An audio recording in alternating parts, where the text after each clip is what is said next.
matapos na. Okay. Okay, so sige, let us continue na kapatid. So number 36, ano? So for number 36, so yun ulit, no? Ito yung tinatawag ko, napakaraming variants nito, no? Ibig sabihin, maraming version itong problem ito, iba-iba yung hinahanap. So ngayon, i-random sample of 20 lang. Kanina 25, ngayon ginawa lang 50, ano? So ngayon, ano hinahanap? Find the variance of x, no? So ano variance ng ating given problem? So kanina, nakuha natin yung formula ng variance, ano? So for variance, ang symbol niyan s squared, which is kanina, nakuha natin, generally, it is the summation of x minus x bar squared over n, no? So that is the variance for certain group of data. Ngayon, pwede natin kunin yan. So the given variance, it is also equal, no? Pwede natin kunin, that is the product of n times p times q. So yun na lang, etong formula for this given variance, the product of n, p, and q, it is only applicable kapag yung kinukuhanan natin ng variance, it is under binomial.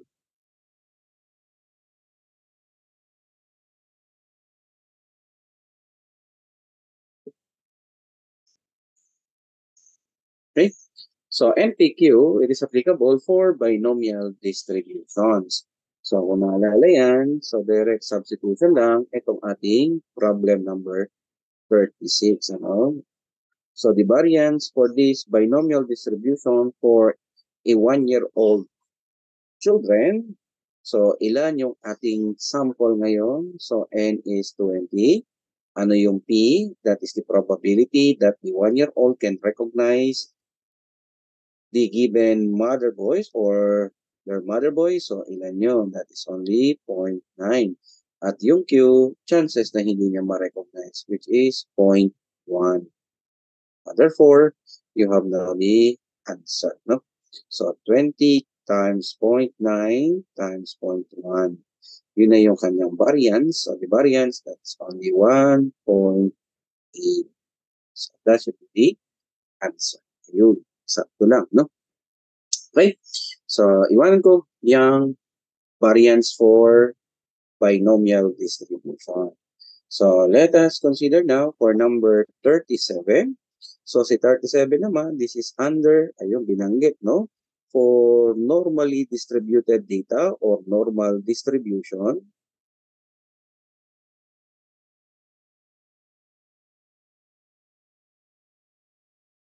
Okay. So, for normal distributions or normally distributed data, binigay, no? So, based on the given survey or statistics, suppose a number of games in which Major League Baseball players play during their career. No? Total current play nila, it is normally distributed with mean value. So, si mean, so binigay, no? So, mean is x bar. Ilan daw ito, no? That is 100 or 1,500. That is the mean value. Putol dito, hanapin natin yung balutong. Ito, mean value, so 1,500 games. And standard deviation,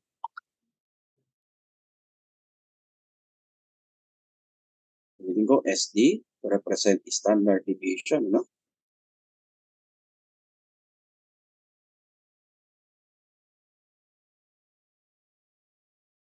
Which is equal to 350. Okay. So, ngayon, ano yung nahanap? What percentage play in fewer than 75 games? So, ano hinahanap ng problem? So, let's say, kuha tayo out of several player, kuha lang tayo ng isa, randomly. Okay? Randomly. So, let's say, sabihin natin, meron kang 50 players ng baseball. No? Kuha lang tayo ng isa.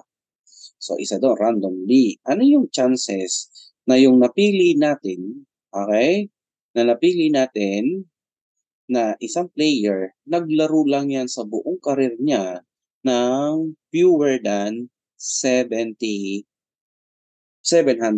games. So sabihin natin si X, that is the given data, fewer. So it should be less than or equal or fewer than. So fewer than, so that should be less than 750.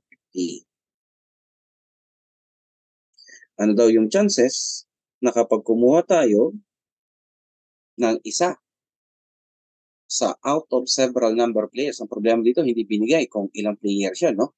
So basta kuha lang tayo ng isa, ano yung chances dun sa kinuha natin, yung kinuha natin isa, ang kanyang nilaro is less than 750 games out of its total career or total career. No? So, paano natin kukunin ito? So, tinawag siyang normal distribution kasi meron tayong tinatawag na yung kapag pinlat natin no, yung ating given data, meron siyang skewed to the left, meron siyang skewed to the right. No?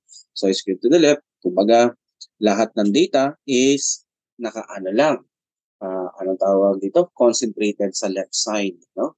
Then, skewed to the right. So, yung data naman, concentrated sa right side. So, pag sinabi nating normal distribution, so symmetrical yung tinatawag nating Z-curve. So, ano itsura ng ating Z-curve na yan? Ano? So, yung Z-curve natin, kapag sinabi siyang normally distributed, para lang siyang parabola.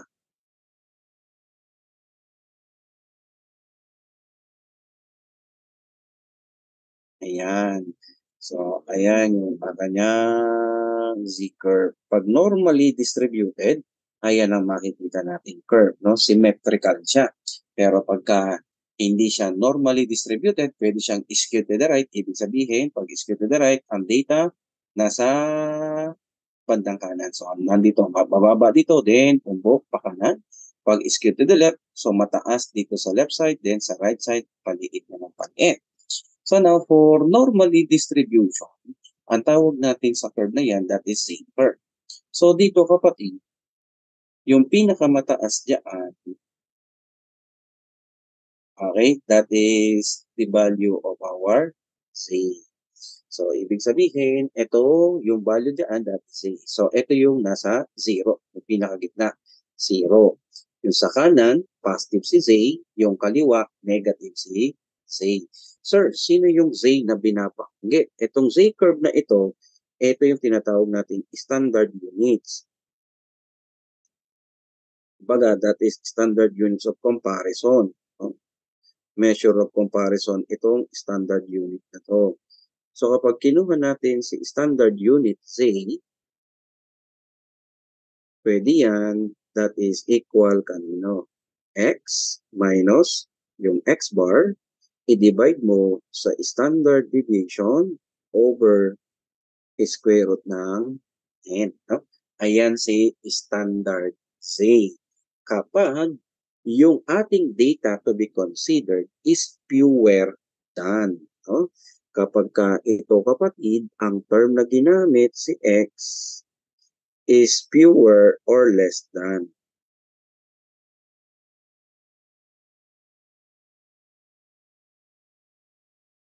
Okay? Now, pwede rin naman ito kapatid para hindi ka na lang mag-minus. Pwede rin naman gamitin na standard units. It is also equal kanino. Kunin ko naman si x bar minus x. Ganon pa rin. Standard deviation over square root of n. Kailan naman ginagamit ito? It is used kapag itong data na kinuha natin, it is more than. More or greater than ang term na ginamit. So let's say, hinahanap yung chances na yung kinuha natin, place more than 750. So ito yung gagamitin natin. Okay? So pag fewer, X. Yung iba naman, ito na lang ginagamit, pero kapag more than, so anong ginagamit? 1 minus pa nitong Z. Okay? So pag nakuha natin si Z, ipa-plot natin ngayon dyan. Let's say nakuha mo is negative. Ibig sabihin, yung area na makukuha mo, that is the probability. So let's say, ang nakuha nating value ng Z, let's say, ito yung nakuha nating Z, nasa positive siya. So kapag positive ang lumabas, andito yun. So ibig sabihin yung probability na pwedeng lumabas yan, eto lahat, yung area nito. No? Yan lahat ang probability that this given data will occur. So yung area nito. So ngayon, kapatid, etong value at area per corresponding standard unit. So meron na itong table, no? Naka-table na 'yan. So ang gagawin mo na lang, kukunin mo yung value ng z tapos titignan sa table. So yung sa table na yun will corresponds to that area, and this area represent the probability that the given data will acquire in that particular distribution. So, kailangan natin yung ating z-table. So, nasaan yung z-table? So, mamaya gamitin natin, no, pag sinod natin. So, tulad dyan, ano hinahanap? What is the probability that this one player selected at random, yung nilaro niya is less than 750 games. So, kukunin natin the probability required.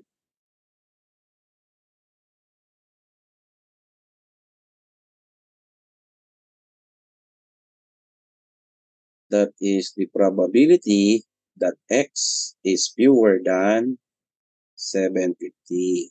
Okay, so para makuha mo yan, kukunin mo na lang yung value ng ating z or the standard units.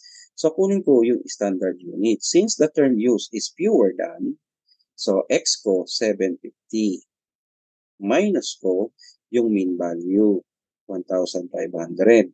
Standard deviation 350 over square root, isang player lang naman yan, so that is 1. So ilan ito, no?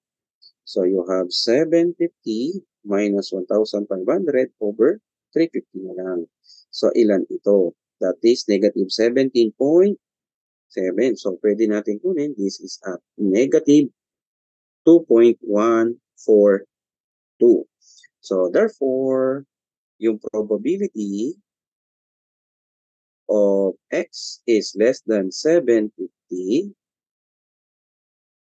it should be equal. Okay? So this is less than or equal din yan, no? 750, ilan ito? Kukunin mo yung value ng ating z na 2.142. So kukunin mo ngayon yung table. So nasaan yung table? So insert ko, no? May table ako rito na ginagamit. So, eto siya. Insert ko, negative. So, yung negative ang gagamitin ko. Uy, ayaw gumalaw ng aking note. Insert. Ayun pala, picture from file.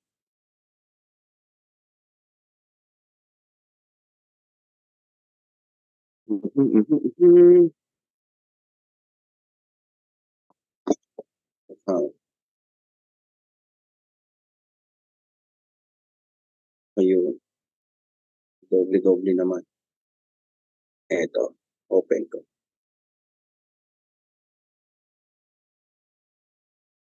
Bibili.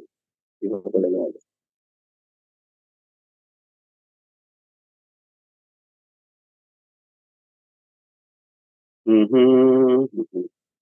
Wait lang ha.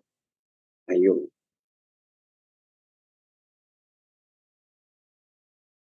Ay, dami na pala. Dalawa. Pagaling ko itong isa. Cut. Yan. So, ito yung ating standard unit, no? Yung ZT ball. Ito yung mga value. So, kinuha ko rito yung negative. Kasi negative. So, wala dito yung positive value. So, negative 0, then ito yung negative. Okay? So, ito siya ngayon. Hanapin natin yung nakuha natin Z. Ano yung Z na nakuha natin? Ayun, negative 2.14. So, 0, negative 2.1. Ito yung negative 2.1. Then ito, 2.1, 2.11, 2.12, 2.13, 2.14. Okay. Draw ruler para makita. Ayun, 2.1. Ayun si 2.1. So, 2.1. So, ibig sabihin, ito, 2.14. Anong value? Ayun. 0.0162. So, ibig sabihin, in percentage, it is equal kanino? So, ilan yan? This is approximately 1.62.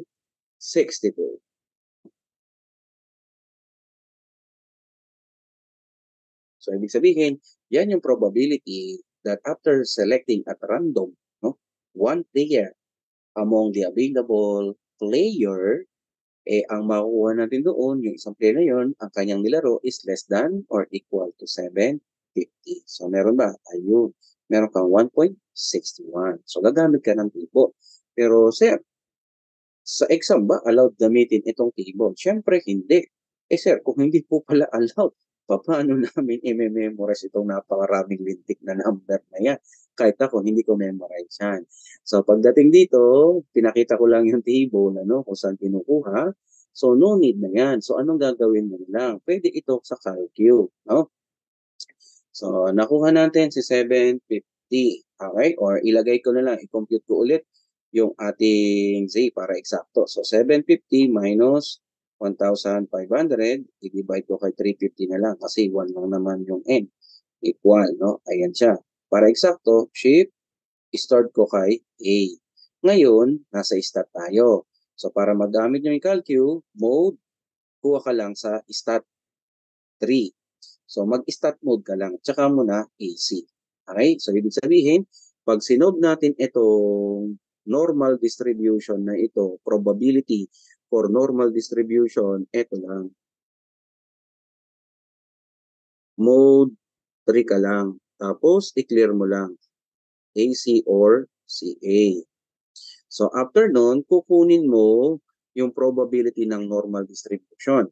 So, ulit, dahil nakashow ko, shift, stat. Pero sa Canon, yung application lang. Tapos hahanapin mo tong distribution. Ito yung normal distribution. So kunin mo is 5. Ayun. So lalabas. Ito yung kukunin natin. No? So you have the percentile ang tawag. Percentile, ito quartile. Okay? So ito lang kukunin natin si P. Ito yung probability for normal distribution. 1. Tapos insert mo na lang dito yung nakuha natin Z. In-store ko kay A. Kukunin ko si A. Ayan. Ito yon, no? In-input. Kasi yung standard Z natin, in-stored na yan sa calculator. At saka mo na i-equal. Ayun. Ito yung exact value. So that is 0.01606. So that should be the answer. So kaparehas lang. So yun lang naman yung pag normal distribution. Kailangan mo lang kunin si yung standard units, tapos hanapin itong P. Makikita mo yan sa distribution. Sa Canon, apps, no? Pinutin mo lang yung apps, tapos distribution. Tapos kunin mo si P. Ay, sa Casio, shift, stat, tapos distribution. Kunin mo si P. Gano'n lang siya, ha? Makakuha mo na yung probability ng normal distribution. Okay? So on and so forth. Nakuha ba? So, ito, kapag fewer, X ang mauna. Pagka more than, unahin mo na lang si X bar. Okay? Ngayon, kapag nauna mo yung X at ginamit is more than, ang gawin mo, 1 minus ito. The same lang din yun. Pero ako, hindi ko na ginagamit yun. Binabaliktad ko na lang itong dalawa. Okay? So, let us consider number 38. Nasundan ba si 37? Para hindi ka na gumamit ng table, ano? Medyo mahirap i-memorasyon. Kahit ako, di ko memorize yung table na yun. Nakakaikalki naman. So, for number 38, so same data. Okay? Ilan ulit ang kinuha lang natin? Randomly selected. N is 1, no? So, ganun pa rin. What percentage play in more than 2,000 naman? So, si X more than 2,000. Okay? So, required yung probability na more than 2,000 naman yung nilaro ng ating randomly selected player. Probability of X should be greater than 2,000. Okay, so kukunin lang natin yung Z, standard units. So since more than, so unahin ko yung X bar. Ilan si X bar? That is mean. 1,500 minus 2,000 over na lang kami, 350. So ilan ito, no? So you have 1,500 minus 2,000. Siyempre, 500 yun. I-divide ko ng 350. Ayun. So, i-start ko na lang ulit yan kay A. So, this is negative 1.4286. So, therefore, probability that a player plays more than 2,000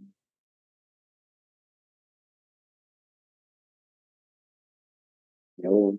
So, naka-stat mode ako. So, shift, stat, distribution is 5. Kunin ko si P, percentile. Tapos, start ko na lang or lagay ko ulit si A, equal. Ayun. So, in percentage, this is what? 7.66%. So, that should be the answer. Okay? So, 7.66. Ayun. Uha. Okay? So, any question regarding 37? So, 39. Still under normal distribution. The time is spent watching TV per week by a middle school student has a normal distribution with mean. Okay? So, kunin ko na lang yung data. Ang mean value or the number of hours, the average hour spent per week in watching TV, maliit ito, no? 20.5 hours a week with standard deviation of what? 5.5 hours. Now, ano yung nahanap? Fine. The person who watches greater than 25 hours but less than 30 hours per week. Okay.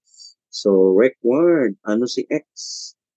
Si X is greater than kanino?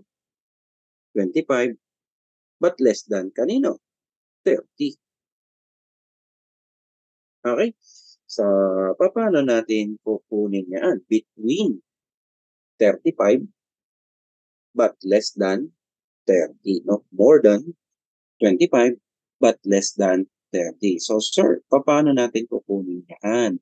So, to get the probability that the number of hours is spent by a certain student watching TV which is greater than 25 but less than 30, so pwede na lang natin kunin dyan that X is fewer than 25. Tapos, kunin din natin X sub 1 fewer than 25, si X sub 2, sabihin ko fewer than 30. So, pwede kong sabihin ngayon, this given value, that is only the difference between what? X2 and X sub 1. So, kukunin natin yung probability that the number of student or the number of hours that student spend per week is less than 25. Okay, less than 25. Ibig kasi sabihin, dun sa ating Z table, ano lang siya, no? Copy ko na lang ito.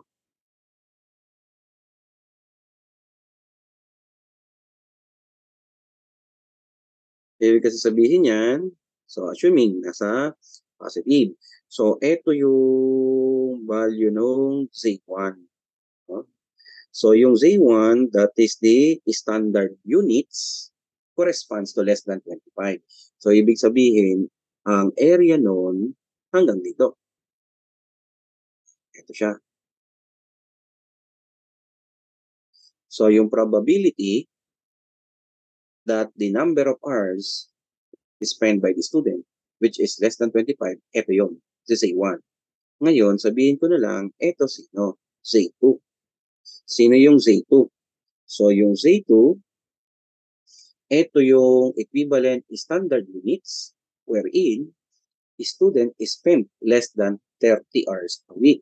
So, ibig sabihin, ito pakaliwa, ito si less than 30. Ito ngayon, sino? Less than 25.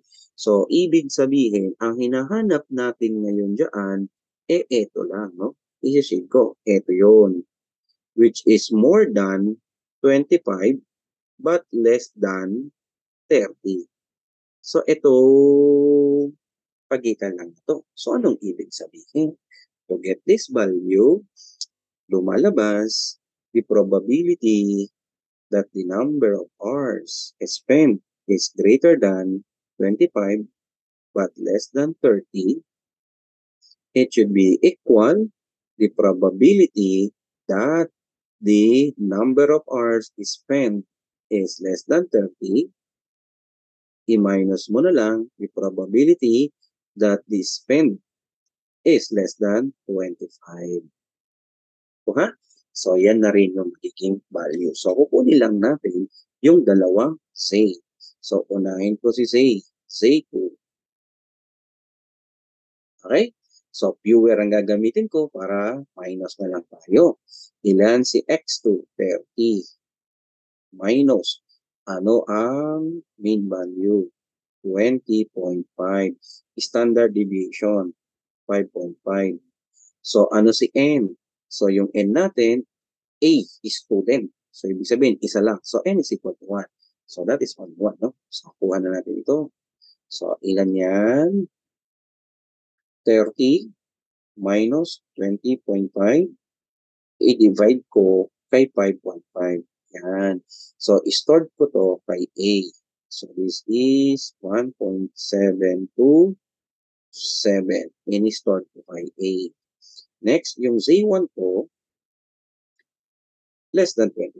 So, 25 minus 20.5 over kanina 5.5. Okay? So, ilan ito?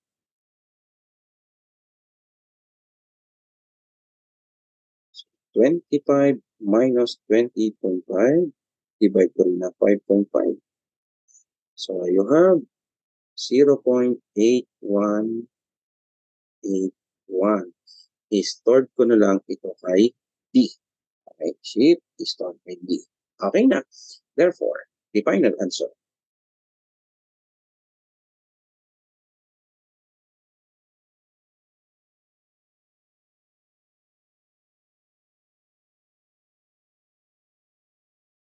Of Z2 minus the percentile of Z1. Okay, didiretso ko sa calculate. So, nasa stat mo doon, shift, stat, 5. So, 1. Si Z2, naka A. So, punto na si A. And minus, shift, stat, distribution ulit ako. Kunin ko ulit yung percentile. Si Z1, naka B. Equal natin. Ayun. So, you have what? 16.46%.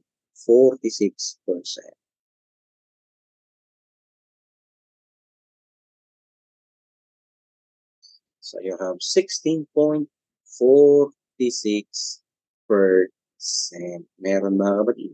16.5 will do. So, you have what? Balig back. Ako ha?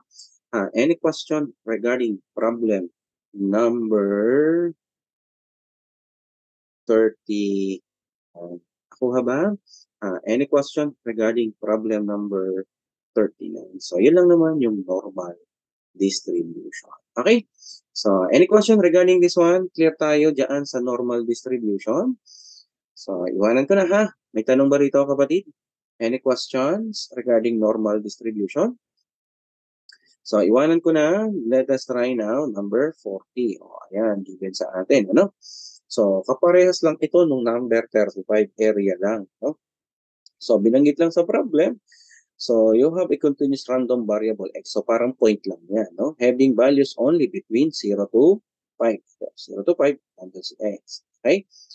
Given by p sub x. So, ibig sabihin, yung value ng ating p sub x, it is equal kanino? 0.2 from 0 to 5. So, ayan. So, parang meron lang tayong rectangular area na ang dimension, it is, ang height is 0.2 at ang width is 5. Ngayon, ano hinahanap na problem? Find the probability that x. So, ibig sabihin, kukuha tayo ng point. Yung point inside the square, in between siya ng 2.5 and 4. So, ano yung probability na yung point na makukuha natin is within, greater than, or equal kanino? 2.5, less than, or equal kanino? 4. Okay? So, ibig sabihin, kapares ng circle kanina, kukunin lang natin yung area. So, for number 40, hindi ko pala makaka-copy dyan yan. So, sabihin na lang natin, ito yung ating given, no? Rectangular. Ito yung 0 to 5, at ito yung 0.2. So, therefore, yung total points na available dyan, ito ulit, yung total area.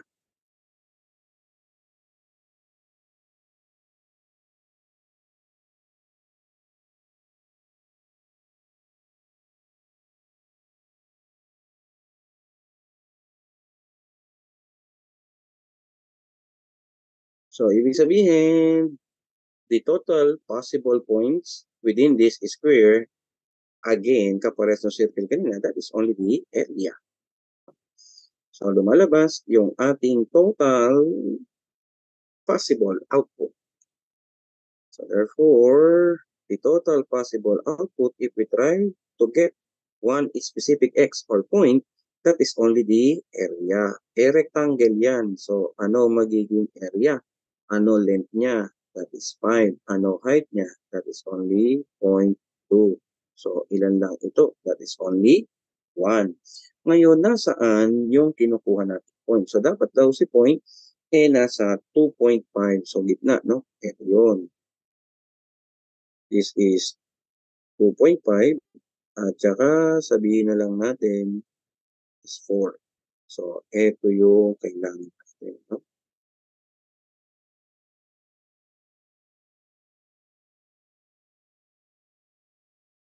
So, ibig sabihin, yung hinahanap nating output, that is a given point within this area.